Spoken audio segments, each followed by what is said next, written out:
नमस्कार, मी सुशील कुलकर्णी. आपण पाहता अॅनालायझर. 22 जानेवारीला प्रभू श्रीरामचंद्रांच्या मंदिरामध्ये रामललाच्या मूर्तीची प्रतिष्ठापना होते आहे आणि त्या प्रतिष्ठापनेच्या सोबत आधीच काही दिवस काय चांगलं घडतंय याचे सिम्पटम्स दिसू लागलेले आहेत. रामराज्य येणार आहे, रामराज्य येणार आहे हे कळू लागलंय. एखादी धूप उदबत्ती कुठेतरी लावावी आणि त्या माणसाने आपल्या घरात प्रवेश करण्यासाठी आपल्या पायऱ्यावरती यावं, तेव्हा त्याचा सुगंध आपल्या घरात कसा येतो. एखादं छानसं अत्तर लावलेला माणूस आपल्या घरात येण्यापूर्वी त्याच्या आगमनाची वर्दी त्याच्या सुगंधाने कळते. म्हणजे सुगंधाची येण्याची वर्दी दरवळ सांगतं, तसं रामजन्मभूमीच्या ठिकाणी रामललाची प्रतिष्ठापना होते आहे आणि रामराज्य येतं आहे याची दरवळ आता आपल्या सगळ्याकडे पसरू लागली आहे. रामराज्य रामराज्य म्हणजे काय असतं? माऊलीने सांगून ठेवलं, रामराज्य म्हणजे काय? जे खळांची व्यंकटी सांडो तया सत्कर्मी रती वाढो. दुष्टांचा दुष्टपणा संपून जाओ, सत्कर्मामध्ये त्यांची ओढ लागो. हे कळू लागलंय. दुष्टांचा दुष्टपणा संपू लागलेला आहे आणि सत्कर्मात त्यांची रती वाढलेली आहे. विश्व स्वधर्म सूर्य पाहो, विश्वाला स्वधर्माचा सूर्य दिसावा आणि जे जे कोणी म्हणून चुकीचं काम करतायत त्या प्रत्येकाला धडा शिकविणारा यावा. संभवामी युगे युगे, हे पण यावं. आणि हा युगे युगे येणारा देव आता सामान्य माणसांच्या मधून येणार आहे हे पण कळू लागलंय. संध्याकाळच्या व्हिडिओमध्ये जितेंद्र आव्हाडांना बऱ्यापैकी आपण आता चांगलं घेणार आहोत, त्यामुळे तिथे ते वेगळा विषय, इथे जरा वेगळा विषय. आव्हाडांनाच घेणारे कोण कोण असे तुम्हाला मला सांगायचं आहे. कसं होतंय ते मी तुम्हाला सांगतो. रोहित पवारांच्याकडून कधी रामाविषयीचे, धर्माविषयीचे चांगले शब्द आपण ऐकलेत का? ऐकलेत कधी? नाही ना. पण तुम्हाला मी आता ती शब्द ऐकवतोय, दाखवतोय, ट्विट दाखवतोय, मजा येईल.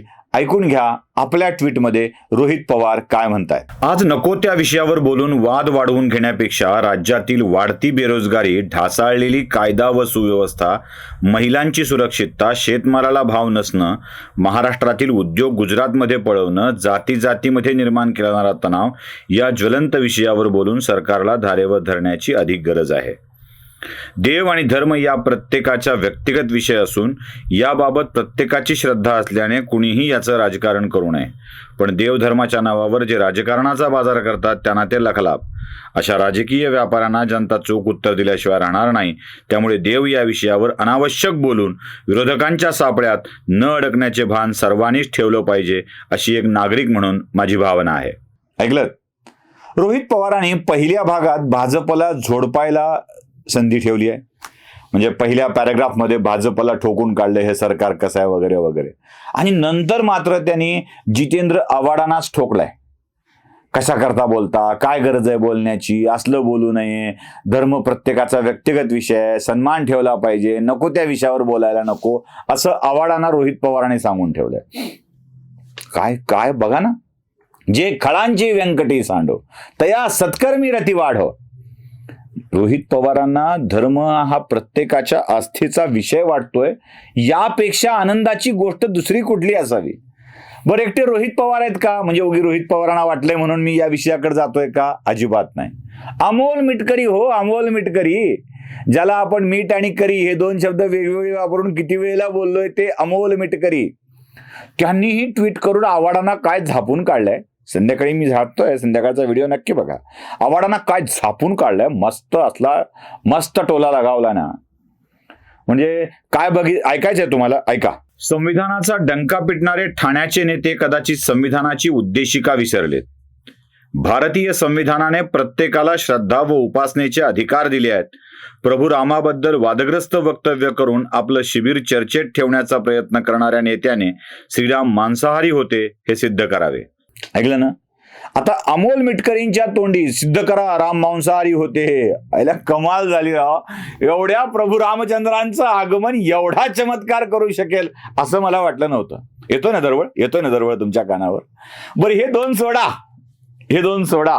मला आमच्या वर्गमैत्रिणीचा किस्सा तुम्हाला ऐकवायचा आहे. म्हणजे आमच्या वर्गमैत्रिणीला रामाचा आणि कृष्णाचा एवढा राग की त्या अगोदर रामाच्या आणि कृष्णाच्या विषयी काय बोलायच्या, काय बोलायच्या. ऐका जरा त्या काय बोलायच्या ते. तर मी आपली म्हणेल, बाई मला रामासारखा नवरा काही परवडत नाही. 7 महिन्याच्या गरोदर सीतामाईला जो जंगलात सोडून देतो, असा नवरा कुणाला चालेल जो गरोदर बायकोला जंगलात सोडून देईल आणि एका क्ष माणसाच्या सांगण्यावरून बायकोवरती संशय घेईल?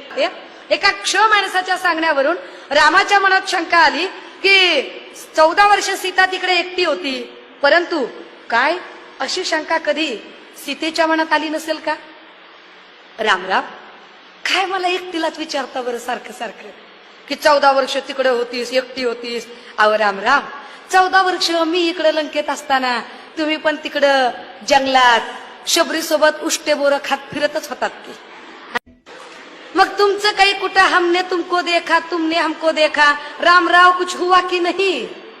सीता प्रश्नच विचारत नाही. काय करायचा कृष्ण? बायकांची कपडे पळवायचा, बायका आंघोळीला बसल्या तर त्यांना चोरून बघायचा, बायका कुठे काही बाजार बिजारला गेला तर त्यांना छेडायचा. ऐकलं? राम मंदिराची स्थापना होऊ लागली आणि जे खळांची व्यंकटी सांडो तया सत्कर्मी रतिवाढो हे आम्हाला आता पुन्हा पुन्हा कळू लागलं, समजू लागलं. काय प्रचंड प्रचंड बदल झाला ना आमच्या वर्गमैत्रिणींच्या मध्ये, प्रचंड बदल झाला. म्हणजे हा बदल ऐकल्यावरती खरोखर देव आहे यावरती माझा विश्वास बसला. या सुषमा अंधारे प्रभू रामचंद्रांच्या विषयी काय बोलू लागल्यात ते ऐका. राम सगळीकडे चराचरात व्याप्त आहे. तुमच्या माझ्यातला राम वजा केला की फक्त बॉडी म्हणवली जाईल. आपल्या ज्या हिंदू धर्म संस्कृतीचं जे तत्वज्ञान आहे त्यातला सगळ्यात मोठा सार हा आहे की रोम रोम में राम बसे है. ऐकलं? आहे ना गंमत सगळी? आहे ना विश्वास रामावरती? म्हणून म्हणालो सुरुवातीलाच की रामराज्य येतं आहे आणि या सगळ्यांचा दुष्टपणा आता गळून पडतोय. हे अशीच वृत्ती कायम राहो, या दुष्टांचा दुष्टपणा गळून जाओ आणि रामराज्य येवो. आपल्याच माणसाला झापून काढण्याची वृत्ती येवो. प्रभू रामराया, आता जितेंद्र आव्हाडांच्या मध्ये तेवढा बदल कर. त्याचं काय आहे ते आम्हाला तर बोलतात, मारतात, पण तुझ्याविषयी नको त्या अफवा पसरायला लागलेत. रामराया, त्या खळाची व्यंकटी सुद्धा सांडो, त्यांचीही सत्कर्मात रती वाढो. त्यांनी स्वधर्म सूर्य पाहावा, विश्व स्वधर्म सूर्य पाहो आणि त्यांना जी जी इच्छा आहे ते मिळो. त्यांचे संबंध एकनाथ शिंदेशी चांगले होत, त्यांचे संबंध देवेंद्र फडणवीसांशी चांगले होत, त्यांचे संबंध अजित पवारांशी चांगले होत आणि शरद पवार सुद्धा त्यांच्या तोंडून हातून ना सुटोत. म्हणजे बिचाऱ्यांची अवस्था अशी झाली आहे की आता अजित पवारांनी लाथाडलंय, शरद पवारांनी जवळ केलंय, पण त्याच्यावर नाराज होऊन आता रोहित पवार त्यांना बरं बघत नाहीत. सुप्रिया सुळे त्यांच्या नेत्या होणार आहेत. त्यामुळं राष्ट्रवादीचा, उरलेल्या राष्ट्रवादीचा नेता होण्याची त्यांची इच्छा पूर्ण हो, एवढीच सदिच्छा. नमस्कार.